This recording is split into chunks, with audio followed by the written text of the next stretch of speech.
Muito boa noite para você ligado aqui no youtube.com/barra CBN Amazônia, mais um Resenha na Web, começando nessa segunda-feira, dia 8 de agosto de 2022. E a gente vai, claro, falar hoje sobre a dupla Repar no fim de semana, analisar um pouco dessa rodada que passou. E hoje a gente tem aqui vários integrantes do Resenha na Web. Temos o João Vitor Barra, Guzo Neto e também Maurício Bessa participando nessa segunda-feira. A gente aguarda a sua participação aqui também no youtube.com/barra CBN Amazônia. Dou meu boa noite então para o João Vitor Barra. Boa noite, João. Tudo tranquilo? Boa noite, Gilmar. Boa noite aos companheiros aqui hoje do Resenha na Web, né? O Guzo Neto e o Maurício Bessa. Boa noite também para todo mundo que está nos acompanhando no youtube.com/barra CBN Amazônia para falar hoje da 18ª rodada aí da Série C do Campeonato Brasileiro. O torcedor paraense começa a segunda-feira dividido, né? Metade está feliz aí com quase a liderança do grupo e o outro lado está decepcionado, está de cabeça inchada depois de um empate frustrante aí de 0-0 dentro de casa ontem, Gilmar. A gente já vai falar sobre isso, um pouco mais sobre isso daqui a pouquinho, um pouco mais aprofundado, né? Então vou dar boa noite também para o Guzo Neto, participando mais uma vez aqui do Resenha na Web. Boa noite para você, Guzo. Boa noite, Gilmar. Boa noite, JVB. Boa noite, Maurício, meu amigo. Boa noite a você, espectador aqui do YouTube CBN. Como o João já disse, uma torcida dividida aqui no Pará, uns muito felizes, outros pouco felizes, mas é isso mesmo. Vamos continuar torcendo para que o futebol paraense consiga essas duas vagas. Está um pouco difícil, mas a gente continua torcendo. E para fechar com chave de ouro a abertura aqui, a gente convidou também o Maurício Bessa, que participou semana passada com informações, inclusive informações exclusivas, né, para a gente. E hoje ele volta aqui no Resenha na Web para falar com a gente. Boa noite, Maurício, seja bem-vindo. Boa noite, Gilmar. Boa noite aí a galera da CBN, o pessoal que está acompanhando aí na Resenha na Web. Hoje vai ter informação também, viu? Vai ter mais uma novidade, brincadeira. Nunca tem, né? Nunca tem. Que hoje vai ser, excepcionalmente vai ter. Vai ser esse desfecho aí dessa série C. Maurício, que semana passada trouxe pra gente aí novidades, né, João Vitor? A gente teve notícia em primeira mão. Verdade. Tem uma resenha antes do jogo do Remo, para que o Remo pudesse vencer. Ontem não teve, né? Porque a resenha é só na segunda. Fez falta ontem. Hein, João? O que você achou aí da participação da semana passada do Maurício? É importante, fundamental. Excelente, né? Excelente participação aí. É aquela substituição que dá certo, né? O treinador ficou orgulhoso, né? Vai lá e faz o gol. Verdade. O Maurício Bessa aí trouxe informação quentinha aqui, que se confirmou no outro dia, né? Foi. Engraçado que o Guzo ele fez uma brincadeira na semana passada, dizendo assim, não tem um contrato na mão dele aí? Do Vitor Lugo, né? E realmente aconteceu, né? No outro dia tava realmente. Ele estava lá ontem da mesma forma, acompanhando, né? Ele não foi relacionado para o jogo, mas estava acompanhando também, estava ali nos bastidores, assim como outros jogadores também do Clube do Remo que não estavam relacionados, ou por suspensão, ou por opção mesmo, também estavam acompanhando na torcida pelo Clube do Remo. A gente já vai falar aí do Clube do Remo, mas primeiro a gente vai começar com o jogo de sábado, analisar um pouco aí o que foi o Paysandu e Altos, né? O Paysandu conseguiu vencer aí por um placar bem confortável, né? 3-0 fora de casa. A gente inclusive vai acompanhar aí os melhores momentos desse jogo e fazer uma análise desse jogo. A gente começa com uma situação inusitada, né, do jogo aí, com as imagens, que o goleiro não estava entrando em campo, o Guzo Neto, aí o goleiro Elias Kuzel, né? Dizem, né, que é por causa do uniforme, mas a gente sempre fica com aquela sensação, será que é alguma coisa fisiológica, alguma coisa... Né? Não sei. Sempre fica a dúvida, né? Enfim, mas aí quando a bola... Ele entrou agora, né? Porque o Thiago Coelho é o titular, né? Ele pode ter tido um pouco, né, de nervosismo. Isso acontece, né, com algumas pessoas aí, pode ter um problema aí estomacal. Quem somos nós para julgar, né? Tá acontecendo o nervosismo dele. Mas enfim, a gente acredita que, até com informações desse rapaz que tá aqui embaixo, lá no último bloquinho, que é o Maurício, disse que foi uniforme mesmo. Então... Você resenha. Se o Maurício está dizendo, ele tem informações privilegiadas sempre, então deve ser. Maurício estava direto ao Piauí, né? Oi? Não, pois é, a camisa do Altos do Piauí no jogo de ontem, por exemplo, ela lembrava muito a camisa do Clube do Remo. O Altos do Piauí que tem 2 uniformes, um que lembra a camisa do Clube do Remo, né, um azul marinho, e tem uma camisa que lembra da Tuna Luz, que é uma branca com um traçado verde aí na diagonal. Ontem jogou com esse uniforme das cores aí que lembra o Clube do Remo, e o goleiro do Paysandu, que é o Elias Kuzel, apareceu com a camisa preta, né, então ficou meio parecido, e aí ele foi orientado a trocar o uniforme, usou seu segundo uniforme de goleiro, a camisa roxa, e aí o jogo pôde acontecer. Mas aí, João Vitor, qual a sua análise desse jogo? Paysandu com um placar, como eu disse anteriormente, olha, tô até enchendo a bola aí quando a gente tá mostrando, parecia que tinham poucas bolas em campo, né? Mas enfim, depois a gente comenta um pouco sobre isso. Só tem torcedor do River aparecendo. Foi uma confusão esse jogo, mas o Paysandu. Mas o Paysandu conseguiu, né?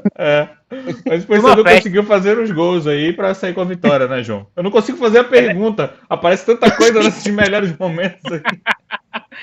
Não, esse jogo foi um show à parte aí, né? Vários elementos aí divertidos. Inclusive, a gente estava comentando aí, né, num certo grupo de WhatsApp sobre a partida ao vivo, né? Até falava para vocês que o Altos, o escudo do Altos é verde e não tem nada de verde, né? Só uma faixa, como o Maurício disse, no segundo uniforme, uma listra verde que tem. De resto, não tem nada a ver com o marketing do Altos esse ano, ele focou aí em outra situação. É verdade. É verdade, mas dentro de campo, o Paysandu totalmente controlou a partida, né? Apesar de que eu achei que o primeiro tempo foi muito feio, o jogo no primeiro tempo, deu até sono no primeiro tempo do jogo do Paysandu, teve a expulsão do Marcelinho, irresponsável, né? Eu não sei qual é a opinião de vocês, mas é inadmissível para mim um jogador ser expulso por reclamação no banco de reservas. Ainda tem mais. O Paysandu já está classificado. Não sei para que esse desespero aí, tanta reclamação ali no banco de reservas, mas aí no segundo tempo o Paysandu pavimentou aí a sua vitória, né, com 3 gols, o Genilson fazendo de cabeça, o capitão da equipe, o Marlon, né, batendo de pênalti, e depois o Pipico, né, quem diria, né, rapaz? A partida estava tão fácil, a partida estava tão fácil que o Paysandu conseguiu proporcionar aí o Pipico fazer o gol, né, finalmente, aí quem sabe ele no desencante, né, eu acredito que não, né, eu sou pessimista em relação ao Pipico, mas o gol que ele fez, qualquer um de nós faríamos aqui, né? Que não somos jogadores profissionais. Embaixo do gol. Acho que eu errava aí, como o Elielto errou, olha. Foi bem parecido. O Elielto furou aí. Não, diga lá, Ju, pode continuar. De forma geral, o Paysandu conseguiu fechar aí esses 2 jogos fora de casa, né? Fez o jogo contra o Campinense, venceu por 3-1, teve um pouco mais de dificuldade contra o Campinense, né? O Campinense estava lutando aí contra o rebaixamento, inclusive já está até rebaixado, depois a gente vai falar um pouco mais sobre isso. Mas antes dessas 3 últimas rodadas, no Resenha Esportiva, a gente falava, olha, o Paysandu agora tem 3 jogos, 2 jogos fora de casa e vai encerrar dentro de casa. Pode muito bem vencer esses 2 jogos fora de casa, que aconteceu. Venceu o Campinense por 3-1, teve um pouco de dificuldade porque o Campinense acabou diminuindo o placar na oportunidade. E no jogo de sábado teve mais tranquilidade, venceu por 3-0 com autoridade, fora de casa, inclusive muitos torcedores do Paysandu também lá no estádio, e o Paysandu fez o que era previsto, né? Fez os 6 pontos e agora só falta vencer dentro de casa o Floresta para fechar com chave de ouro e quem sabe garantir aí o primeiro lugar. Guzo, a classificação antecipada do Paysandu deu mais tranquilidade para a equipe? Você percebeu isso? Com certeza. Eu acho até que a classificação antecipada, até antes da classificação antecipada mesmo, porque eu vejo assim, o Campinense e o Altos, os 2 últimos jogos do Paysandu, o Paysandu jogou no piloto automático. Assim, ele fez aquele feijão com arroz sem sazon, sabe, aquele negócio bem tranquilo, conseguiu o resultado pelas próprias pernas dos jogadores adversários. O time do Campinense, ele é o lanterna atual da competição, né? E o Altos é um time muito ruim, diferente do nome dele, né? Que é Altos, ele é muito, muito baixo. O time dele é muito ruim. Então, essa piada nunca foi feita. Né? Não, é a primeira vez que eu ouço, inclusive. Mas esse time do Altos é bastante complicado de ver, de tentar jogar, né? Ele tem dificuldade com a bola, né, futebol. Ele tenta ao máximo, aquele campo também não dá, né, condições de um futebol excelente, mas o Paysandu dentro daquilo cruzamento na área, cabeçada do Genilson, um pênalti, que por sinal é a especialidade do Pipico, cavar pênalti. Eu também não achei pênalti o lance, quer dizer, eu acho discutível, no mínimo, o pênalti do Pipico, que o Marlon fez o gol, e o Pipico conseguiu fazer o primeiro gol dele com a camisa do Paysandu. Ele que é um jogador que historicamente tem o seu valor, ele fez muitos gols pelo Santa Cruz, tem uma história de atacante matador, vamos dizer assim, e agora no Paysandu ele tem uma oportunidade, já tá, eu acho que caminhando para o fim de carreira, né? E pode ser uma arma do Paysandu agora no quadrangular final. O Paysandu tem que, né, a gente nunca olha assim, os últimos jogos do Paysandu, que ganhou com grandes resultados, a gente não tem que olhar com olhos de, sabe, torcedor. A gente tem que ver que o Paysandu tem muitas dificuldades, tem os seus defeitos, mas o elenco e a forma como vem jogando, esse entrosamento, queira ou não, com as falhas que a gente já vem falando do Márcio Fernandes durante o campeonato, que tem erros defensivos, a bola aérea com o Paysandu continua sendo uma dificuldade, mesmo com times com baixo potencial ofensivo, mas o Paysandu tem sim um entrosamento desde o início do ano e consegue construir os seus resultados, principalmente frente a equipes que são muito inferiores ao futebol que ele apresenta. É isso. Maurício, o Paysandu aí vencendo a equipe do Altos, né? O Altos que também agora tem mais chance, né? Já tinha uma chance só apenas remota de passar para ficar dentro do G, brigar pelo G8. E o Paysandu aí com muita tranquilidade conseguiu vencer. Mas, inclusive, tinham várias possibilidades de acontecer a lei do ex, né? Tinha o Elielton aí em campo, tinha o Betinho, vários jogadores que passaram aqui pelo futebol paraense. Como é que você analisou esse jogo? Paulo Rangel também. Pois é, cara, o Guzo destrinchou muito bem aí esses dois últimos jogos do Paysandu. O Paysandu já sabe, né? O torcedor do Paysandu já sabe de cabeça o time do Paysandu que funciona dentro de campo. Às vezes o time que o torcedor conhece, que sabe que funciona, não funciona por algum detalhe, né? Seja alguma deficiência ali no ataque, onde o Paysandu ainda não encontrou aquele cara para ser o camisa 9. Quando o Darley entra, ele normalmente vai bem, mas tem aí oscilado os atacantes da equipe do Paysandu. O Pipico apareceu bem, né? Fez o seu gol, mas o que a gente ouve muito, que o Paysandu não joga, por exemplo, com um centroavante. Então, isso tira do time adversário, por exemplo, uma responsabilidade de, por exemplo, marcar alguém que poderia finalizar. Isso transfere, né, a responsabilidade para qualquer outro jogador. Pode ser o Marlon, pode ser, quando tem a oportunidade, aí, o José Aldo, ou o próprio Robinho. O jogador que está lá na frente vai puxando a marcação e o Paysandu vem se encontrando dessa maneira. Tem aí o apoio do Patrick Bray quando está bem no jogo. Então o Paysandu tem esses elementos que conseguem fazer com que a bola gire, chegue para o ataque. Se não tem um atacante aí para colocar essa bola para dentro, pelo menos ali a bola gira na área. O Paysandu joga para frente, não costuma muito. Você pode perceber nos melhores momentos dos jogos do Paysandu, o time adversário do Paysandu não tem tantos lances, porque o Paysandu consegue neutralizar e fazer essa bola girar no campo do adversário. Se tá faltando um 9, mas o Paysandu tá ganhando, a gente não fala, né? O Paysandu ganha, tá tudo bem, tá tudo certo. Mas você imagina se tivesse, por exemplo, o Nicolas, né? Vamos lembrar aí que o último jogador aí, atacante do Paysandu, num time desse aí o Nicolas com certeza ia deitar, né? Na equipe do Paysandu. Mas o retorno do Darley seria muito importante, né? Ele voltando embora. Vamos esperar como é que ele vai voltar. Ele que é o centroavante mesmo, camisa 9 do Paysandu. O Dalberto, nas poucas chances que teve, ele não tem essa característica, né, de ser um 9, ele é um cara que sai mais da área, busca jogadas, explora a velocidade. Mas o Paysandu, conseguindo fazer esse giro, que faz sempre na frente da área dos adversários, consegue trabalhar a bola no ataque tranquilamente, e como o Guzo bem destacou, tem ali as opções, a bola fica, mano, o tempo todo ali no ataque. O Paysandu consegue administrar os jogos até no piloto automático, como foi o caso desses dois jogos. O Paysandu simplesmente jogou, entendeu? A gente não vem pra cá pra empatar, a gente vai jogar o que a gente sempre jogou. Se der certo, beleza. Se não der, beleza também. Não muda-se o seu esquema tático e os resultados têm sido, né, contra essas equipes lá da parte de baixo, no caso, como esses dois jogos, proveitoso. O Paysandu volta tranquilo para fazer um jogo que eu acredito que até se o Márcio Fernandes quiser colocar o time todo reserva, o torcedor não vai estar nem aí. Quase isso, né? Vocês viram esse lance aí anterior? Vocês lembram desse lance que está passando agora na tela do Resenha? Merecia uma trilha dos Trapalhões aí, né? A zaga da equipe do Altos que quase entregou a bola. Agora, e João, eu queria destacar... Não, os caras foram monstros. Pois é.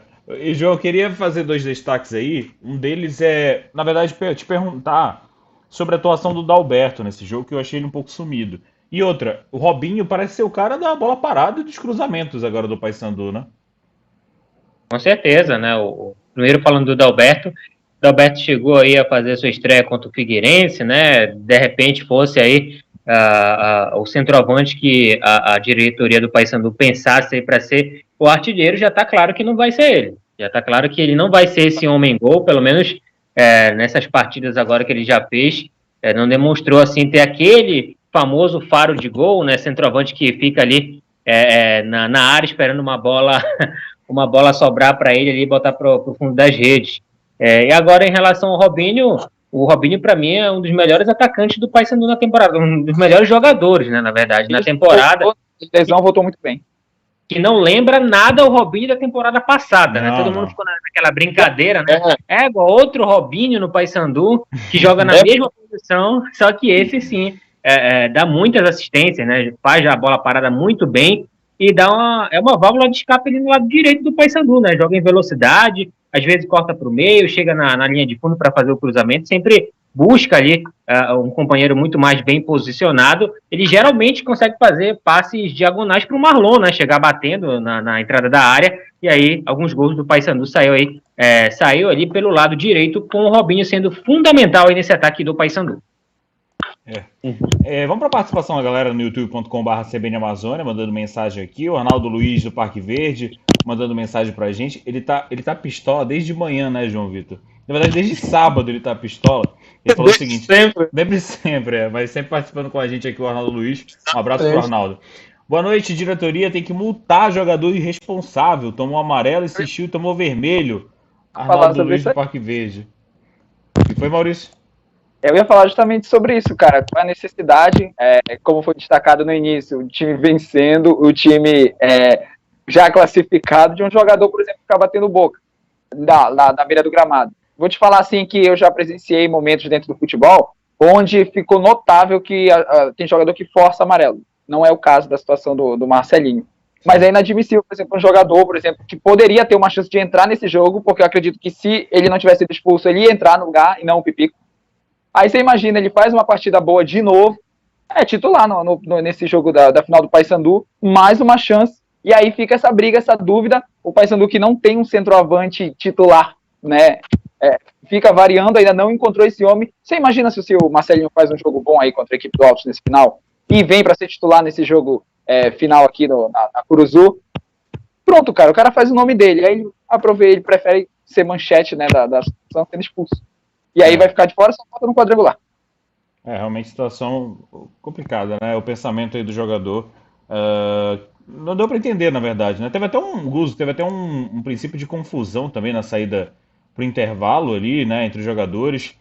Eu não entendo por quê, né? Porque aparentemente o clima tá bom, né? Foi, a gente no banco. A gente acompanhou, né? Acompanhou um princípio de tumulto ali entre os jogadores do Paysandu. Não deu para identificar muito bem e eu tentei, né, procurar ver se a nossa, né, alguém falava disso, algum setorista. Não, ninguém tocou no assunto.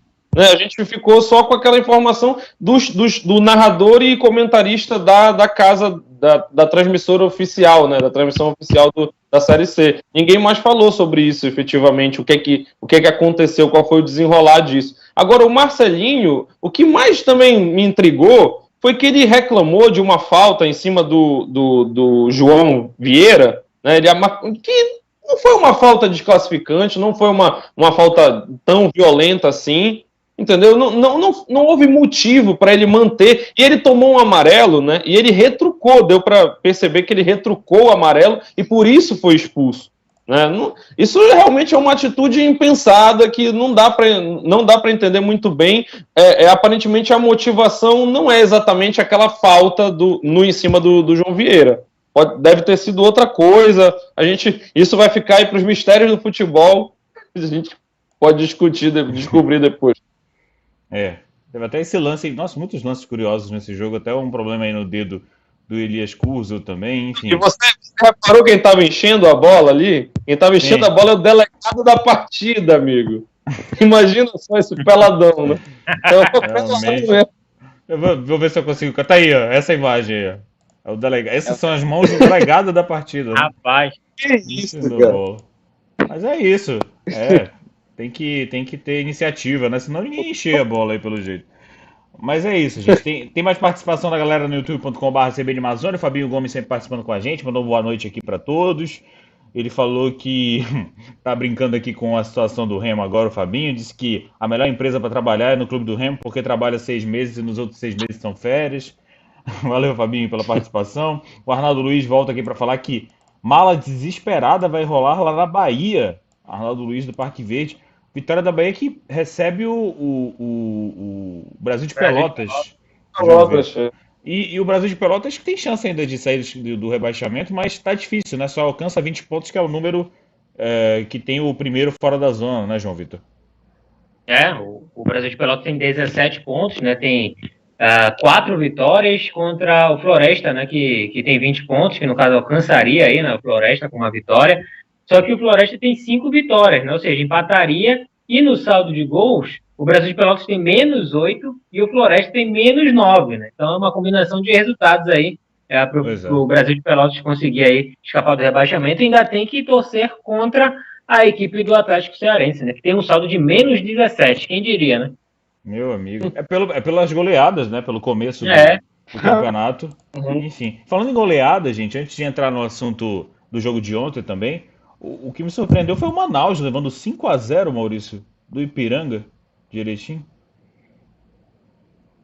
Realmente mostra, né, esse final de primeira fase da equipe do Manaus totalmente desastroso. Uma equipe que logo no início do campeonato mostrava, né, que poderia ser um dos candidatos a estar aí no G8. Tem aquela, que a gente diz assim, aquele incentivo, né, do pessoal de Manaus. É uma equipe que volta e meia aí sempre aparece muito bem no cenário. Nessa Série C era apontado, né, como um dos times para brigar, mas esse finalzinho de primeira fase a equipe desandou realmente. Teve muitos problemas físicos de alguns jogadores importantes que ficaram de fora nessas últimas rodadas, e o resultado em Erechim, catastrófico, né? Acabou tirando qualquer chance da equipe do Manaus, e é um a menos aí para essa briga nesse final. E dando uma chance pro Ipiranga, né? O Ipiranga que ainda tem chance aí nessa última rodada, mas com 25 pontos. Sobre o Manaus ainda, só um parêntese que a gente faz aqui, Guzo. O Maurício falou sobre o Manaus aí, né? Que brigava e no começo parecia brigar pelo G8, né? Acabou que teve um investimento inicial aí de trazer alguns jogadores diferenciados, tentar pelo menos isso. Mas eu percebi que o princípio de desorganização foi a chegada de um técnico, aí contratou o Brigatti lá, ficou 2 jogos, aí voltou com o técnico anterior. Isso é uma forma de desorganização da equipe, dá pra perceber, né? Claramente. Nunca deu certo no futebol.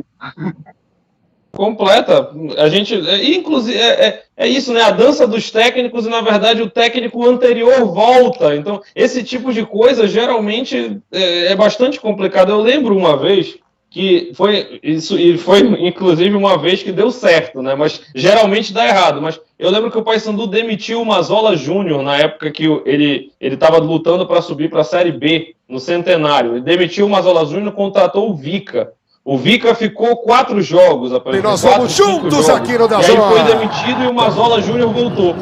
Então, é uma coisa que não dá para entender. No caso do Paysandu, deu certo. O Mazola foi demitido, talvez por uma briga, confusão com a diretoria, uma falta de entendimento ali entre a diretoria e esportista, né? E direção esportiva, né? Aquela direção profissional do técnico, né? Direção técnica. Tá...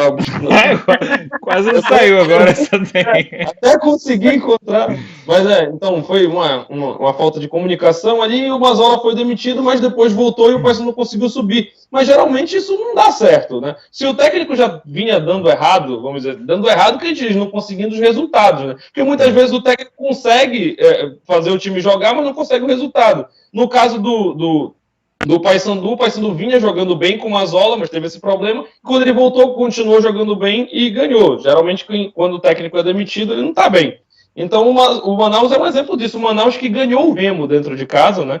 E jogou muito bem contra a equipe do Remo. Jogou várias partidas muito bem. né? Obrigado, era um time muito bom, todo mundo esperava que ele conseguisse essa classificação, e aí no meio do caminho ele vem derrapando aí, e hoje está longe de conseguir impossível de conseguir uma classificação. Gilmar, diga lá, João Vitor. Só corroborando aí com as estatísticas aí do grande Guzo Neto, né?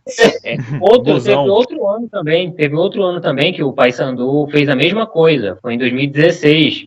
O Dado Cavalcante tinha sido campeão estadual, campeão da Copa Verde, e aí começou o brasileiro, começou muito mal, foi demitido. Não lembro agora quem foi que o Paysandu... foi o Gilmar Dalpozo que o Paysandu contratou. E aí o Paysandu teve uma série de empates. E aí, no final, o Paysandu trouxe novamente o Dado Cavalcante para terminar a Série B do Campeonato Brasileiro em 2016. E o Paysandu conseguiu escapar do rebaixamento. Foi outro ano aí, né, que o Paysandu conseguiu êxito, digamos assim, trazendo um técnico que foi demitido na mesma temporada. Exato. Perfeito. Vamos falar então agora da partida de ontem entre Clube do Remo e Aparecidense, já também falando por cima disso e falando com os melhores momentos na tela do Resenha Esportivo. Torcedor da Aparecidense, a bola rola e nós vamos juntos aqui no Dazon. O Aparecidense teve chances de gols aí no começo da partida. Muito pegado, muita disputa, marcação no meio campo e outra vez um jogador está caído ali. E o árbitro imediatamente pediu ali o atendimento. O jogador do Grêmio do Remo ali na subida acabou levando a pior, se chocou com a cabeça e ele pede para abrir espaço ali o jogador poder respirar. Ele parece estar apagado, porque ele quando cai ele dobra as duas pernas, né? E até pela reação da arbitragem, dá a impressão até que está desmaiado. Mas as chances que a Aparecidense teve foram, melhores do jogo. Não teve jeito. O Zé Carlos precisou mais uma vez trabalhar muito bem. Um lance lá, que apareceu na cara. Está sendo atendido, claro. E assim, ele acordou, o que ele quer? Ele quer ir pro jogo, porque ele acordou, mas enfim, é uma decisão dos médicos do Remo. Um jogador quando sofre uma pancada, ele volta pro jogo. O aplauso do torcedor do Leão, o Anderson Shoa, no Brasil inteiro. O levantamento dentro da área, toque de cabeça pra fora! Chegou bem o Brenner pra desviar pela linha de fundo. Bola perigosa, o capitão, ele chega lá. O cruzamento despretensioso. Mais pro jogo. Aí você percebe, por exemplo, os bola perigosa dentro da área, a bola passa na cara do gol e vai pra fora. Pra dar um susto no goleiro Zé Carlos ali, o zagueirão da equipe. O Vanderlei chegou pra tentar colocar a cabeça na bola. Tirando isso, os dois zagueiros do Clube do Remo muito bem. Ataque, bola pro Brenner, livre, tenta fintar o goleiro e acabou não chegando do jeito que gostaria. Principalmente por parte do Brenner fez o toque, boa bola pelo meio, ele recebeu livre, bateu na trave, tem rebote, mas tá parado. Tá parado o jogo, não tá valendo nada disso agora. Na hora ali da troca de passes ali da tabela dentro da área, o Rafael Trompeta, o auxiliar número 2, acabou marcando ali impedimento da intermediária. Vai de pé na direita, Renato, solta a bomba, tem desvio, bola no meio, sobrou o cruzamento, a bola desviada, vai pra fora. Fez ali, Felipe Menezes, bola pelo meio, tem sobra, dá pra fazer a batida, a bola subiu, vai pra fora. Que não era pra entrar ainda, era pra esperar o levantamento na área, toque de cabeça, a bola vai pra fora de novo. A bola a liberdade que tem agora, pra arrematar pro gol, vem levantamento dentro do toque de cabeça, espalma o Zé Carlos. Bola tá viva ali dentro da área e dá um soco pra se livrar da bola. Mais uma vez. Felipe Menezes, boa bola dentro da área, pintou primeiro, bateu pra fora! Acelerou um pouquinho, o Remo foi mais pra cima. Perde a melhor chance do jogo, Aparecidense! Cara a cara com o goleiro Zé Carlos. Ele sai um pouco da área, traz pro pé esquerda no levantamento para o toque de cabeça e a bola vai pra fora. Com desvio ali do Vanderlei, pra fazer a torcida do Remo vir pro jogo, pro Remo crescer. Vem pro jogo, Leão, agora, Fabrício. E o Soares. Entrou no segundo tempo, levantamento, vem toque pra dentro da área. Botou mais meio campo, botou o Neto Nochang pra correr. Quando ele fez isso, eu pensei assim, agora ele vai pra cima, mano. Agora é fazer o gol e não tem jeito.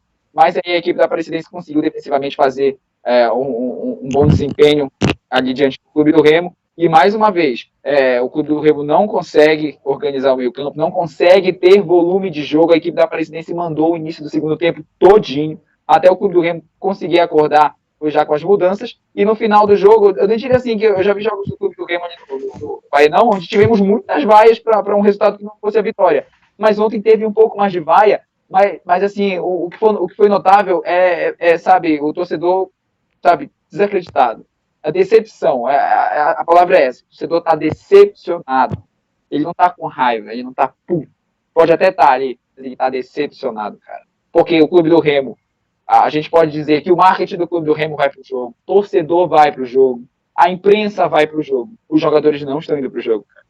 Faltou muito do Clube do Remo e o resultado de empate ficou ali bem difícil e aguardando, né, o jogo de daqui a pouquinho para o Clube do Remo ainda depender só de si para ainda se manter aí nessa Série C.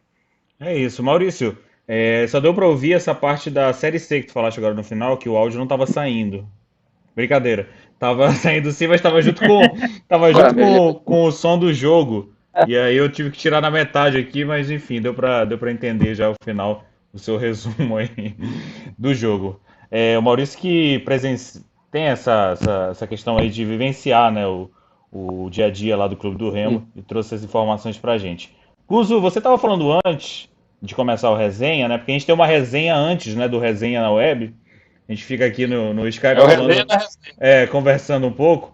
E você estava falando que você não achou que o Remo jogou tão mal assim, né? Nós vamos agora entrar, né? Vamos pegar os nossos escudos aqui para se proteger da torcida do Leão. A gente vai ter que falar o que a gente acha, né? E, inclusive, estamos aqui para debater. Esse é um programa de debate. Eu até que tivessem outras opiniões, vamos ler aí os comentários dos nossos ouvintes, até os nossos comentaristas aqui, o perfeito JVB provavelmente não vai concordar comigo, mas eu vou falar aqui o que eu acho. Mas é melhor ter briga no programa, dar audiência e tal. Exatamente. E eu tô tranquilo porque eu tô no virtual, não vou pegar, né, soco do JVB, porque quem não sabe... Quem não sabe que ele é bom de briga, hein? Ele é bom de briga, ele é faixa preta de jiu-jitsu, ralado. Mas então, vamos lá. O Remo, o elenco do Clube do Remo, com todo respeito, ele não é um bom elenco. O elenco do Clube do Remo, ele tem jogadores muito deficitários. E isso a gente nota claramente. O Maurício, ela alertou muito bem sobre as laterais do Clube do Remo. Gente, tira o Celcinho, bota o Ricardo Luz de novo. Como é que vai ser? Todo mundo concorda que o Ricardo Luz não fez uma boa temporada também. Né? O Leonan realmente jogou razoavelmente bem na lateral esquerda do Remo, ele apoia bem, mas também não é uma coisa sensacional, fora de razão. É um jogador bom que não cobre direito, defensivamente ele é um pouco falho e ofensivamente ele apoia bem, chuta bem, principalmente de perna direita. Né? A gente conseguiu verificar isso durante a temporada. O Remo tem deficiência de elenco, entendeu? O Remo não tem um elenco muito bom. E justamente por conta disso, eu estranho que o Gerson Guzmão não tenha colocado os jogadores que entraram logo, que acabaram de chegar. Entendeu? Os jogadores que acabaram de chegar, eles minimamente têm que ser melhores do que os que estavam, porque a armação do Remo não existiu nesse ano. Esse ano inteiro a armação do Remo não existiu. Não teve um meia de criação. O Remo não teve um meia de criação. O Remo teve atacantes pelas beiradas bons, é o caso do Bruno Alves. O Leandro Carvalho não fez uma boa, na minha opinião, não fez uma boa partida, mas é um jogador bom, ele jogou bem contra o Atlético Cearense, ele é um cara que é perigoso, quando a bola chega nele, a zaga adversária sente um certo, né, medo, nervosismo, então ele é um jogador bom pelo lado do campo, mas só que não tem um centroavante, gente. Eu volto a dizer, o Brenner, no início do jogo, o Brenner perdeu um gol que eu faria, gente. Eu faria o gol e eu peso magro 120 quilos. Entendeu? Eu consigo, aquele gol eu faço. Entendeu? E foi um gol muito, muito claro. E aquele resultado de 1-0 naquele momento da partida poderia ser o suficiente. Porque uma coisa que o Gerson Guzmão conseguiu fazer durante o campeonato foi segurar resultado. Né? Nas poucas partidas que o Gerson fez no campeonato, acho que foi 5 ou 6 partidas, ele segurou os resultados. Quando ele precisou segurar os resultados, ele conseguiu segurar, a não ser contra o Atlético Cearense, eu acredito. Mas também ali foi um jogo sui generis. Mas é o que eu digo, gente, o Remo, ele depende muito da força do seu torcedor, da vontade dos jogadores, porque talento, sabe, qualidade técnica, não tem muito isso. O Remo não tem muitas condições com isso. E com uma zaga reserva, né? O Remo jogou com a zaga reserva essa partida, bem não que a zaga titular também não passe a segurança, é uma zaga complicada também. Então é isso, gente. E aí pensa, não, o Remo então tem um elenco muito fraco, então ele provavelmente não iria subir. Não é verdade.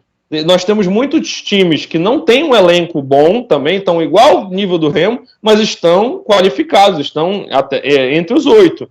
O que faltou para o Remo é organização, planejamento dentro do elenco que tinha. Ele tinha que pensar numa estratégia em que ele conseguisse coadunar essas deficiências, essas eficiências do elenco e conseguir fazer um futebol objetivamente capaz de conseguir os resultados. 1-0, 2-0, que era o caso dessa partida se o Brenner conseguisse fazer o gol de cabeça. E aí eu volto, eu lembro novamente como eu defendia o Paulo Bonamigo.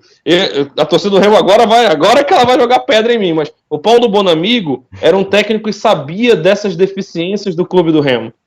Entendeu? O Paulo Bonamigo, ele botava um time que sabia que a primeira coisa que ele tinha que fazer era se defender. O Remo precisava se defender antes de qualquer coisa. Ele tinha que ter um potencial defensivo, uma força defensiva, antes de tudo, pensar estrategicamente o jogo como se fosse um empate. E a partir de uma jogada fortuita, um lançamento para um ponta direita, um ponta esquerda, o Bruno Alves, uma jogada de força, uma cobrança de falta do Marlon. Gente, o Marlon não jogou ontem, foi uma falta incrível, não defensivamente, mas ofensivamente. O Marlon cobra falta muito bem, uma falta perigosíssima, e a gente sabe disso porque contra o Cruzeiro, dentro do Baianão, o Marlon cobrou as 2 faltas que resultaram em gols contra um time de Série B, que é praticamente o campeão da Série B, já antecipado.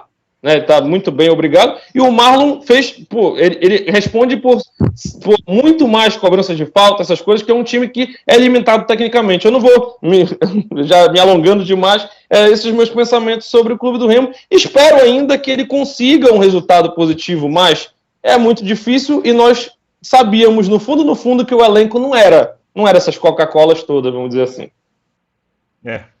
João Vitor, jogo de ontem, você inclusive participou da transmissão aí, né, de Remo e Aparecidense. O Guzo falou aí sobre a questão do Brenner perder gols aí. Não é de hoje, né, que o Brenner vem perdendo gols decisivos, apesar dele ser artilheiro do Clube do Remo na Série C e na temporada.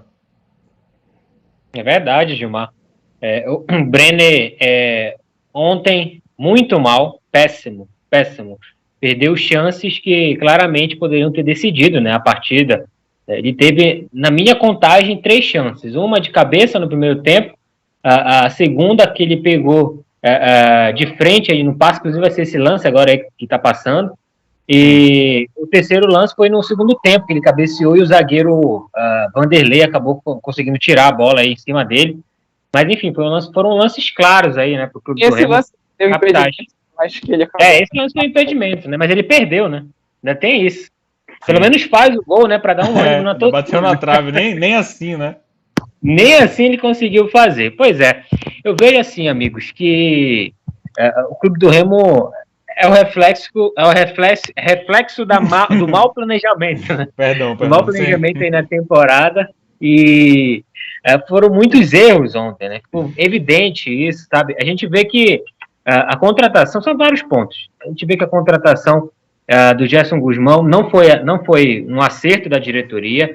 Esperava-se que contratassem um técnico muito mais enérgico, muito mais para frente, que jogasse um futebol vistoso para frente, e não o que a gente viu ontem. Ontem que a gente viu foi o Remo precisando do resultado, jogando dentro de casa contra um adversário que jogou recuado com 3 zagueiros, e mesmo assim o Gerson Guzmão optou por colocar 2 laterais defensivos.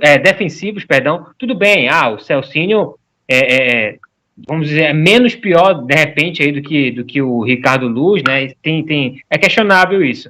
Mas do lado esquerdo, o Leonan é muito melhor do que o Renan Castro. O Renan Castro é muito mais defensivo. Ele não chega no ataque lá para fazer cruzamentos. Ele teve um cruzamento surpresa no segundo tempo da partida ontem, mas foi só isso também. Agora, no meio de campo, a gente viu ali o Eric Flores, né, gente? Pelo amor de Deus. Muita gente criticava o Paulo Bonamigo por colocar o Eric Flores no meio de campo, que não é a posição dele, e o Gerson Guzmão foi lá e colocou ele como meio de campo, sendo que tinha Soares, Pablo Roberto e Jean Patrick no banco de reservas. Ainda tem outro ponto que eu quero falar. A desculpa do Gerson Guzmão não colocar os jogadores na coletiva foi que ele disse que os jogadores não estão prontos para jogar os 90 minutos. Como que a diretoria disse na hora da contratação que eles seriam jogadores que já chegariam para jogar, já estariam prontos para jogar? Então aí tem uma falta de conexão, né, entre o que a diretoria está dizendo, o que a comissão técnica está dizendo, e quem sofre com tudo isso é o torcedor, que está vendo o Remo aí padecendo mais uma vez na Série C do Campeonato Brasileiro. Infelizmente aí o Remo não conseguiu ser o que se esperava dele ontem no Bainão. Eu falei ontem na jornada, no Futebol Globo CBN, antes do jogo, falei que não, o Remo tem que entrar para decidir o jogo logo. Poderia ter decidido, né, se o Brenner tivesse feito os gols que perdeu, mas depois, ali na metade do primeiro tempo, a Aparecidense já teve um certo domínio, parecia que estava jogando em casa a Aparecidense. A Aparecidense estava criando várias oportunidades, né, entrou muito bem postada, com 3 zagueiros. A gente viu ali o Bruno Henrique e o Renato comandando ali o meio de campo da equipe da Aparecidense, com o Felipe Menezes fazendo boas jogadas, né? É o diferencial, né, galera? Você vê aí um jogador como o Felipe Menezes, experiente, que não vai bem numa Série B, numa Série A, mas numa Série C encaixa como uma luva. A gente viu ano passado, o Ituano conseguiu acesso para a Série B do Campeonato Brasileiro com um jogador experiente, que eu esqueci agora o nome dele, inclusive Magrão. A gente falou. Isso, Gerson Magrão. Um jogador experiente que botava para correr jogadores do Paysandu. O Diego Matos, ano passado, levou um sacode do Gerson Magrão na Curuzu. Então, para você ver, você fazendo um investimento um pouco mais pesado e, de repente, uma ou duas peças que vão ser o diferencial numa Série C do Campeonato Brasileiro, é perceptível, né? Você consegue ter esse resultado. E o Felipe Menezes ontem fez muito bem esse meio de campo, aí deixando o Robert, foi o lance aí que o Maurício relembrou aí no comentário dele. Ficou de cara com o goleiro, com o Zé Carlos, aí só não conseguiu fazer o gol por falta de qualidade, né? Uma tomada de decisão errada ali, mas era um gol certo, né? Um gol feito para a Aparecidense. Inclusive, quando o Felipe Menezes saiu da equipe da Aparecidense, acabou. A Aparecidense não conseguiu mais chegar com tanta mais clareza assim, ao ataque contra o Clube do Remo. Mas, enfim, a Aparecidense, eu acho que depois, né, conseguiu aí enrolar muito tempo também, né, matou um pouco o jogo, esfriou também. Inclusive, tem até uma crítica em relação ao torcedor do Clube do Remo, porque quando o Remo conseguiu, não vou dizer nossa, o Remo ficou muito melhor, né, na hora que parou o jogo, né, por conta dos sinalizadores, mas o Remo estava tentando igualar um pouco mais as ações e esfriou o jogo, né, e aí o Remo não conseguiu fazer o gol e esfriou também os ânimos. E nessa partida o Remo não contou com a sorte também, né? Coisa que aconteceu no jogo contra o Ferroviário, uma bola parada ali que contou com o erro individual do goleirão da equipe do Ferroviário. Dessa vez não deu muito certo para o Remo, e aí o Remo saiu com esse 0-0, frustrando aí o seu torcedor, que vai ter que fazer conta aí, né? Tudo bem que o Remo ainda depende só do seu resultado, vai jogar com o Botafogo de Ribeirão Preto, fora de casa, um jogo muito difícil, mas precisa vencer. Se não vencer, ainda tem uma combinação de resultados que pode classificar o Leão Azul. Tá difícil realmente a situação aí para a última partida aí do Clube do Remo. Maurício, diga lá. Só para reforçar só um pouquinho do que o JVB mencionou aí, contratações, né, a nível de altura aí, de jogadores até foram feitas, né? A gente viu o Rodrigo Pimpão e o próprio Jean Patrick que veio, né, para terminar uma recuperação no Clube do Remo. Não estou dizendo que o Jean Patrick seria esse cérebro do meio de campo, mas ele seria ali um segundo homem para jogar ao lado do Anderson Shoa, para fazer quem fosse o meio campo trabalhar também. Seria fazer essa troca de passes, assim como a gente viu ontem. Eu destaco assim para mim o melhor jogador do jogo de ontem, o volante Renato, da equipe da Aparecidense. Jogou muito bem mesmo. O cara é volante e estava fazendo tanto o Robert quanto o Felipe Menezes transitarem para todo lado. Ele ficava ali no cão de guarda dele, mas quando ele pegava a bola, levava para frente, fazia o meio de campo rodar. E ele caía pelos dois lados, Maurício. Dois lados, esquerdo e direito. é que às vezes o time vence, aí o torcedor ele acha que tá tudo bem. Gente, não todos, né? Tem gente que acha que tá tudo bem. Quando o time perde, acha que tá tudo mal. Vamos lembrar lá, o Clube do Remo venceu o Vitória no Baenão. O Rodrigo Pimpão fez um jogo muito bom. Já lá contra o Manaus, a gente já viu que já não foi um jogo tão bom. Aí volta a jogar em Belém, empata com São José. Enfim, os jogadores vão mostrando ali, né, a limitação, né, em algumas situações. Aí o torcedor já foi perdendo a paciência, já foi visto ali que o Rodrigo Pimpão já não teria gás, né, para ficar tanto tempo, principalmente na posição em que ele jogava e pelo que exigia dele. Mas eu vejo que no papel mesmo, como até foi informado, os torcedores brincavam, né, o melhor elenco da Série C, a gente pode dizer que no papel, assim, o Clube do Remo tem um time muito bom, mas que não deu liga. Não deu liga. Alguns jogadores aí com um currículo vasto, né, de grandes clubes e atuações, mas que não deu liga. E aí o resultado, não dando essa liga, não foi o suficiente, né? Não deu para a camisa do Remo, pesou em alguns deles, e aí, infelizmente, o Clube do Remo não conseguiu em alguns jogos, principalmente, eu acho que o jogo derradeiro do Clube do Remo, do erro, foi o jogo contra o Altos, que prejudicou muito o Clube do Remo, que já poderia estar classificado hoje. Verdade, não conseguiu nem empate, né? Saiu com a derrota do Baenão contra o Altos do Piauí de virada. Vocês falaram sobre o Felipe Menezes. Oi, Guzo. Não, essa partida aí não era nem para lembrar, né? Remo e Altos foi muito complicado. Sim. Verdade. Vocês falaram do Felipe Menezes, que é um jogador experiente, aí o Maurício falou sobre a chegada do Pimpão aqui também, que é um jogador rodado, que teria uma chance de ser esse jogador experiente do Remo. Mas não sei se vocês já perceberam. Eu acho, na minha humilde opinião, que se o Felipe Menezes viesse para o Remo e Paysandu, ele não jogaria a bola que ele está jogando na Aparecidense. Eu não sei o que acontece com esses jogadores, quando eles vêm para cá, já com uma rodagem, como medalhão, eles acabam não fazendo nada. E, enfim, eu acho que a fase do Felipe Menezes nesse momento é boa na Aparecidense, tanto que ele fez 4 gols já na Série C, inclusive contra o Paysandu ele marcou um gol. Mas, enfim, eu não sei o que acontece aqui, não sei qual é o pensamento quando traz esse jogador. Às vezes é a pressão, às vezes é a pressão. Eu participei de um outro programa onde eu mencionei o caso do Albano. O Albano pediu, né, para deixar o Remo, e mencionei no caso que há jogadores, né, no caso do Albano, que não conseguem, cara, render quando tem torcedor que cobra, quando tem um clube que tem o tamanho que tem o Clube do Remo. Aí o cara não consegue, entendeu? Ele não consegue desenvolver o melhor futebol dele, porque a cobrança é muito forte em cima dele, a exigência em cima dele é muito forte, até parece que ele é um jogador de futebol que não está pronto para isso, não está preparado. Então, se você não está preparado, no caso dele, pede, vai lá, vai pro Paraná da vida, que também tem uma pressão muito grande, viu, não sei nem, mas aí vai para uma Série D, onde é outro nível. Então, há jogadores, no caso que vêm para cá, que sentem, cara, isso. Não sei se é o caso do Felipe Menezes, como você está dizendo, lá na Aparecidense ele tem um pouco menos de pressão, né? A Aparecidense é um clube que, por exemplo, eu não acredito que a Aparecidense tenha planejado estar no G8 lá no início. Vamos fazer um campeonato. Se der liga daqui para umas 10 rodadas, a gente começa a virar a chavinha. E aí é o que está acontecendo. Virou a chavinha, a Aparecidense lá em cima, e aí a responsabilidade já fica maior. Mas se você for falar isso para um torcedor da Aparecidense lá, talvez no início do campeonato goiano, olha, Série C, vamos estar brigando. Ele deve ter pego lá a tabela, olha os times que vão estar aqui na Série C, vamos tentar pelo menos ficar no meio aqui, galera, vamos manter, vamos fazer aqui, ó, o nosso pé de meia e segurar. Mas o resultado tem sido esse, né? Não sei se pesaria a camisa para ele, para alguns pesam. É isso. Olha, o Santista Bicolor participando no youtube.com/CBN Amazônia, ele falou que tem o Camilo, né, veterano aí, que está carregando o Mirassol, de acordo com o Santista Bicolor participando aqui com a gente.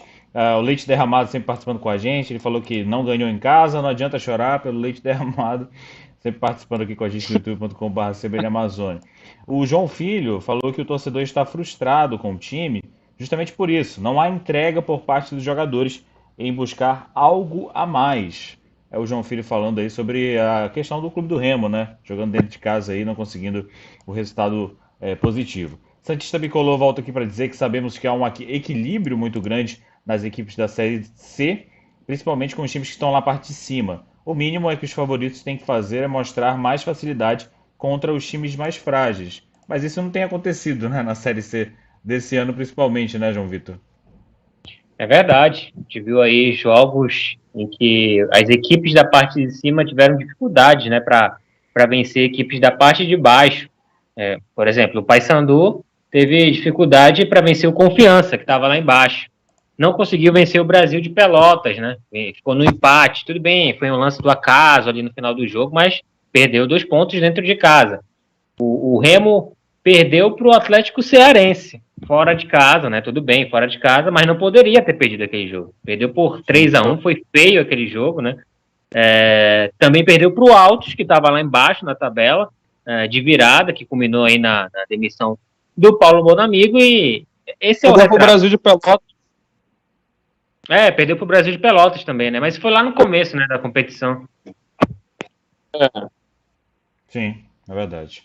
Enfim, Guzo, o Clube do Remo chega aí com um psicológico, dá pra falar que um psicológico um pouco abalado aí, né? Principalmente para esse último jogo, e com um psicológico ainda da pressão do último jogo, né? A gente estava até lembrando hoje de manhã no Resenha Esportiva, na 102.3 FM, eu e o João Vitor, sobre a questão do ano passado, né, do Remo, do cenário do ano passado na Série B, que tinham vários jogos aí para serem disputados, ele precisava de uma vitória e não conseguiu. E agora está vacilando de novo, né? Um novo ano, uma outra divisão, mas parece que a novela vai se repetindo, né? A gente espera aí que o Clube do Remo consiga classificação nesse último jogo, mas se conseguir, vai ser na emoção, né? Porque na tranquilidade não deu até agora.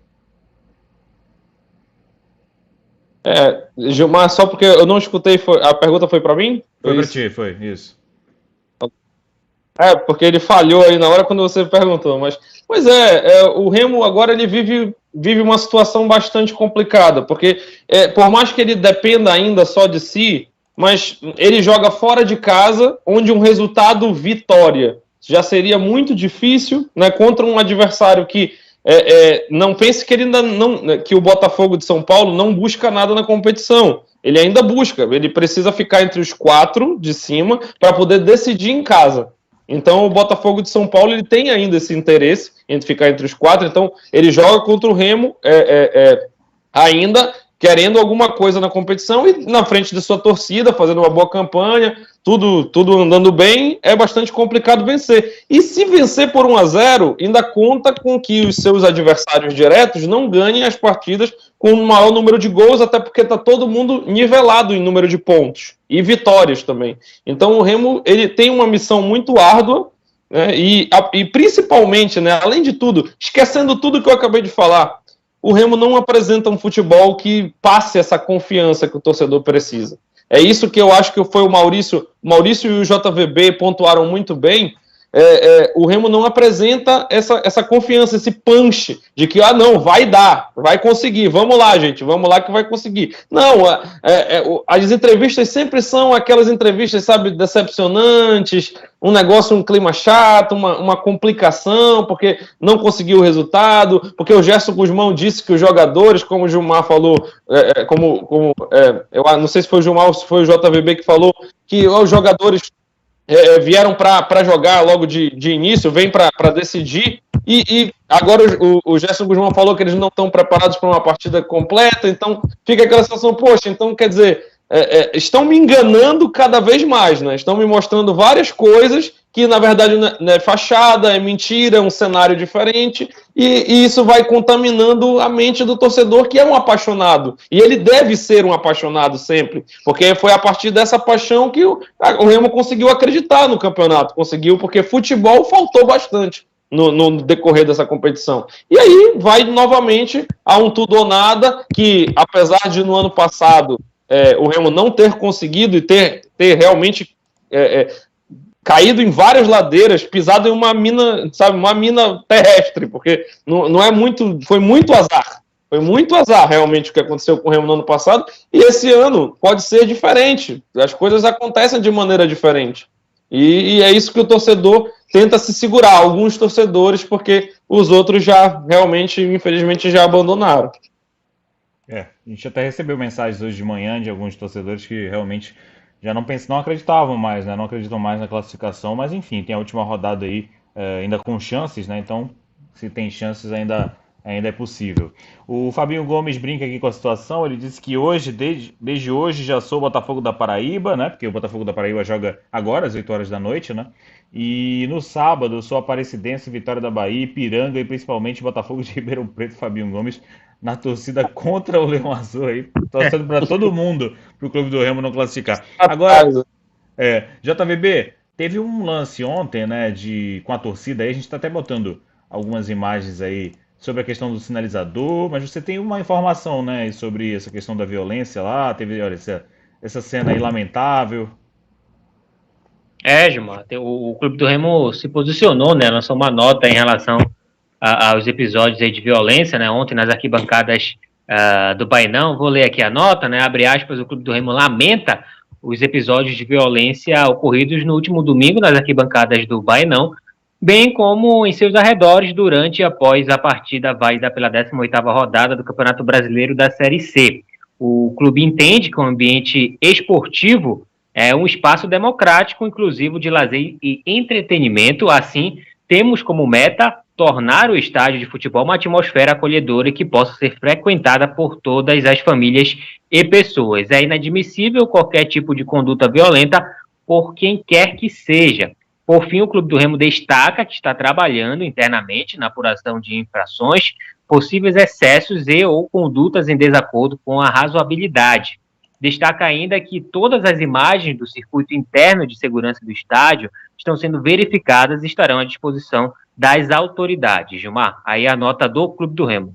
Então, o posicionamento do Clube do Remo, né? A gente está até vendo as imagens aí, Maurício, que ocorreu, né? Teve um princípio de confusão, né? O que aconteceu aí, Maurício? Na verdade, Gilmar, durante o jogo tivemos no primeiro tempo uma situação do lado da 25, né, entre dois torcedores, não sei se tinha mais gente envolvida, mas ficou visível ali, a gente observou a presença da polícia para apartar ali, acalmar os ânimos, isso ainda no primeiro tempo no lado da 25, e a situação dos fogos foi no lado da Almirante Barroso. O árbitro parou, né, a partida, que eu acho que, não sei se está na regra, que não pode ter ali, mas é o seguinte, não gerou fumaça pro jogo. Teve ali aquela neblina, aquele fumacê que acabou que pudesse atrapalhar o jogo. Foram quase ali 2, 3, 5 minutos de fogos acontecendo. O árbitro parou e retomou o jogo ainda com os fogos acontecendo. E aí, depois dos fogos acontecendo, a Polícia Militar foi, né, para verificar de onde a origem, né, de onde estava saindo. E aí gerou, né, um tumulto. Os torcedores já vieram descendo as arquibancadas, deram de encontro aos policiais que estavam subindo, e aí gerou uma certa confusão, né? A Polícia Militar acabou usando o spray de pimenta, no caso, ali para separar ali alguns torcedores, e aí o árbitro parou o jogo de novo devido a essa confusão. Aí o jogo ficou parado mais uma vez, tanto que tivemos, acredito que 8 minutos de acréscimo no primeiro e acho que 9 no segundo. Então foi um jogo que, sabe, demorou bastante essa confusão. Depois que ela foi retomada, que o jogo voltou, o time já estava frio, mas o que aconteceu ali foi, né, um pouco, né, da Polícia Militar tentar parar, né, o que estava acontecendo ali na relação aos fogos, e o torcedor respondendo, né, querendo fazer a sua festa ali no Bainão.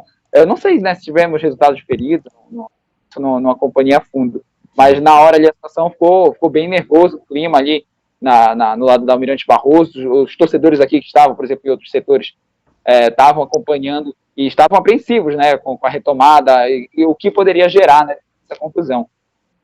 Eguzo, essa questão aí desse problema com a torcida é lamentável, claro, né, de falar sobre isso e de acontecer isso, mas o que é lamentável também, além disso, é que o Remo, dentro de campo, nesse momento, ele estava pressionando a equipe da Aparecidense. Teve um lance do Neto, ele perdeu o gol, foi logo depois isso aconteceu. Então era um momento bom do Remo, né, que acabou esfriando um pouquinho. Exatamente. Infelizmente, às vezes o torcedor joga contra, né? Por mais que a gente não tenha... Eu pelo menos não tenho essa ciência de que a torcida saberia que não poderia utilizar esse tipo de fogo de artifício, porque aparentemente é proibido a utilização dele no estádio. Então, pode ser que o torcedor não tenha essa ciência e acendeu o fogo de artifício justamente para aumentar a motivação, né? Porque no inconsciente coletivo, acender os fogos traz uma motivação maior, traz a torcida junto, etc. Talvez fosse essa a intenção do torcedor, mas foi um tiro que saiu pela culatra. Agora, eu não entendo muito de segurança, na verdade eu não entendo muito não, eu não entendo nada de segurança pública. Agora... eu gostaria que os nossos ouvintes, os nossos espectadores do YouTube, que conheçam de segurança pública, possam me informar, isso eu falo de coração aberto, se é realmente um procedimento padrão a utilização de gás de pimenta em multidão, sabe, sem escape. Né? Quem assiste essa imagem... crianças na imagem, né? Pois é, gente, o gás de pimenta em multidão sem escape, entendeu? Porque ou você sobe ou você desce, mas você não consegue sair com aquele multidão todo. E aí, jogando spray de pimenta, será que isso vai, vamos dizer assim, parar uma confusão, um problema, uma violência qualquer, mas também prejudica várias pessoas que não tem nada a ver com a situação por causa de correria, porque é um inconsciente, né? Você fica inconsciente quando você está aspirando esse tipo de gás, você sai, corre para qualquer lado e você acaba pisoteando alguém, causando um efeito manada. Eu não acredito que isso seja um procedimento padrão. Se alguém puder explicar para a gente ficaria bastante satisfeito. Gilmar, lamentável. Diga lá, João Vitor. Só trazendo uma informação aqui pro Guzo Neto, né? Os fogos de artifício são proibidos nos estádios desde 2012 pela FIFA. Então, tá aí a informação. Qualquer tipo, né? Qualquer tipo. Qualquer tipo aí dessa situação. Olha, sinalizador, fogos de artifício. Agora tem um problema, né? Como é que eles conseguem entrar, né? Com os fogos de artifício se é proibido, né? Diga lá, Maurício, você queria falar alguma coisa? Não, concordando com o JVB nessa situação dos sinalizadores. Gente, a gente está quase finalizando aqui o resenha na web de hoje. Ficou um clima meio pesado agora, porque a situação realmente é lamentável. Mas, enfim, falando do futebol, né, dentro de campo, apesar de alguns torcedores aí não acreditarem mais, o Remo ainda tem chances, né, assim como os outros times que estão disputando a vaga. Né, de acordo com João Vitor, de acordo com o jogo de hoje, vai sobrar ou uma vaga ou duas, não é isso? Tem essa questão do jogo de hoje, do Botafogo da Paraíba e Figueirense? É isso mesmo. Se rolar aí uma combinação de resultados, só vai ficar realmente aí Porque vai ser muito difícil depois, né, Gilmar, alcançar aí, por exemplo, se o Botafogo vencer hoje, vai a 31. E aí o Figueirense tá com 29, né? O Botafogo já desgarra já de todo mundo. E o Figueirense tem 29 pontos com 7 vitórias, né? O mesmo número de vitórias aí do que Remo, do que Aparecidense. E aí só vai precisar de um empate para se classificar, né? Então é muito difícil o Figueirense não se classificar. Ainda vai ter que perder de goleada aí, né? Caso perca a partir do Figueirense, o Remo consiga vencer aí também de goleada. É um resultado muito improvável, mas não impossível, né? A gente sabe que o futebol pode acontecer de tudo, inclusive nada. E aí, um empate hoje, o Figueirense vai a 30 pontos, né? Já se classifica de vez. E o Botafogo da Paraíba vai ficar com 29, com 7 vitórias, mesmo que Remo e Aparecidense, e aí entra de novo naquele mérito. Só que tem um porém, o Botafogo da Paraíba tem 5 só de saldo, enquanto que Remo e Aparecidense tem 4. Ou seja, é uma possibilidade melhor, né, digamos assim, em caso de derrota do Botafogo na última rodada e vitória do Remo. O João Vitor, que é o nosso matemático, né, da CBN, traz todas as informações aí do saldo de gol e tudo mais, ele está analisando cada rodada para já antecipar para a gente, né, essa classificação aí final. Maurício, e aí? Como é que fica a expectativa para essa última rodada? Olha, a calculadora está ligada, torcedores aí fazendo cálculos, pegando um pouquinho aí do que foi falado nesse finalzinho aí pelo próprio Guzo. Tem torcedor realmente do Clube do Remo que está decepcionado. Hoje eu ouvi lá no meu trabalho, torcedor dizendo assim: eu vou estudar, eu vou viver minha vida, esse final de semana eu vou curtir a minha vida. As últimas semanas eu não curti, mas a gente sabe que na realidade o torcedor vai ficar preocupado, o torcedor vai ficar do Clube do Remo, do Paysandu. Sabe-se como é a paixão, né, aqui no nosso estado pelo futebol em geral. Então, para o torcedor do Remo, a calculadora está aí para fazer os cálculos, vai ficar acompanhando esse jogo do Figueirense, esperando o resultado da equipe do Figueira, e vamos aguardar, né, a última rodada. Senhor JVB, não tem como não esperar nada de uma última rodada, não era? Que a gente... Não, mas deixa eu falar, vou falar uma coisa agora aqui. Esse é o bordão dele, pô, esse é o bordão dele. Não, mas deixa eu falar uma coisa agora aqui, agora é sério. Na véspera, na semana do jogo entre Botafogo da Paraíba e Clube do Remo, a gente falou a semana toda. Olha, pode ser um jogão, pode, né, sim, todo aquele clima antes. Inclusive, pode não acontecer nada. E não aconteceu nada. Não aconteceu nada, ele previu, né? Esse jogo aí. E olha, deixa eu dar uma informação para vocês aí. O Figueirense abriu o placar, viu? 1-0 o Figueirense em cima do Botafogo da Paraíba. Figueirense assumindo a terceira colocação, né? E o Botafogo ficando em sétimo lugar aí, ainda com 28 pontos.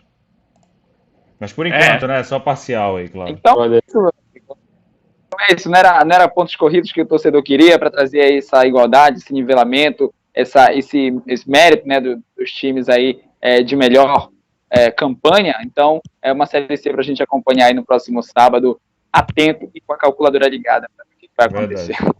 Guzo, para você também. Fiz uma pergunta para os dois, para você. Expectativa aí, principalmente para o Remo, né, nessa última rodada. O Paysandu, eu aposto, se eu puder apostar, eu aposto em mais um piloto automático do Paysandu. Dessa vez até possivelmente poupando os jogadores, né, para o quadrangular. Oi, não consegui ouvir. Vou contigo. Pois é, se eu puder apostar isso pelo Paysandu. E sobre o Remo, se eu puder dar uma dica pro Gerson Guzmão, bota um cara que chegou agora no meio, cara. Bota um deles aí, bota o Jean Patrick, bota o Pablo Roberto. O Soares bota entrou bem também, né? Soares. Se o massagista estiver bem fisicamente, coloca ele. Entendeu? Bota qualquer pessoa aí no meio para construir o jogo, entendeu? E se tiver uma falta, o Marlon cobrando, é possível que aconteça também. Olha aí, se isso acontecer, eu quero meus créditos depois, viu? Falta do Marlon, jogador de fora. É isso. E acreditar, porque não resta outra coisa ao clube do Remo senão acreditar, né? É muito difícil, a gente não está aqui para iludir torcedor, né? E é muito difícil. Então, mas não é impossível. Vamos acompanhar. É isso, gente. Gilmar. Diga lá, JVB. Rapidinho aqui nos acréscimos, daria uma dica aí pro Gerson Guzmão, né, já que o Guzo Neto tá diqueiro, né, hoje. Vou parafrasear aqui o André Rizek, né, não sei se vocês conhecem. Ele tweetou assim, joga sem medo, como o Brasil, né, de repente aí o Remo jogar sem medo como o Remo, né. Uma boa dica. Tomara que chegue o Gerson Guzmão aí para que mude esse cenário na última partida, última rodada desse Campeonato Brasileiro da Série C. Só a gente, para terminar aqui, mandar um abraço para a nossa coordenadora de jornalismo que sempre acompanha aqui o Resenha na Web, Tatiane Lobato, e a sua filhinha, a Manu, também. A Manu, ela se diverte bastante com o nosso programa, sabiam disso? Senhora Emanuele, né? Senhora Emanuele, exato. Ela é a nossa... Ela fica sempre na audiência aqui, se diverte muito com as nossas brincadeiras. A número 1 aqui do Resenha na Web. Exato. Ela diz que esse é o melhor programa de todos os tempos. O que vocês acham disso? Olha só! Reuniu os elementos aí, né? Então, um abraço aí então para Tati e também para Manu acompanhando a gente. Bom, gente, terminando mais um Resenha na Web, queria agradecer a todos pela participação. João Vitor Barra, boa noite para você. Obrigado novamente aí pela sua análise nessa segunda-feira. Boa noite para você, Gilmar. Boa noite para todo mundo que acompanhou a gente aqui no youtube.com/CBN Amazônia. Boa noite para o Maurício, para o Guzo Neto. Obrigado aí pelo convite. Me convide mais vezes aí, Gilmar. Estarei sempre à disposição aqui da CBN Belém. E fazendo o convite aí, amanhã tem resenha esportiva, né? A partir de 10 horas da manhã, na 102,3 FM. Verdade, João Vitor Barra já fazendo convite para amanhã. Maurício Bessa, obrigado novamente pela participação aqui. Segunda-feira, né, no caso. Mais uma, ele pede música no Fantástico. Isso, quero verdade. Em busca do hat-trick, obrigado aí ao pessoal da CBN pelo convite, aos amigos aí de bancada virtual de futebol. Um forte abraço para todos que estiverem ligados na CBN. Se liguem amanhã em CBN às 10 da manhã com o Vitor e o JVB. O Vitor e o JVB? O Vitor, o JVB, o João. O Vitor dos bastidores e o que aparece no programa é outro. Eu quero os dois na bancada. Botafogo da Paraíba acabou de empatar, viu, o jogo? 1-1. Lá na Paraíba. Enfim. Guzo Neto, obrigado pela participação aqui também, mais uma vez, no Resenha na Web. Obrigado, Gilmar. Como diria o João Vitor Barra, obrigado pelo convite também. A gente está aí para isso mesmo, qualquer coisa. É isso. Agora, um abraço também ao João Vitor Barra, um abraço ao Maurício, que nesse mês, como ele participou 2 vezes, ele já está melhor do que o Brenner. A média dele está melhor que o Brenner nesse mês. E também, olha, um abraço para o meu avô Pedro, que amanhã faz 87. Olha, se eu errar, 87 anos, acredito. Um abraço, meu avô. Um beijão para você, parabéns. Beleza, então, parabéns aí também para o avô do Guzo Neto, seu Pedro. Muitas felicidades. Enfim, gente, muito obrigado pela participação. Também no youtube.com/CBN Amazônia, todo mundo ligado. Amanhã tem resenha esportiva a partir das 10 horas da manhã. Até a próxima segunda-feira aqui no Resenha na Web. Valeu, tchau. Até mais.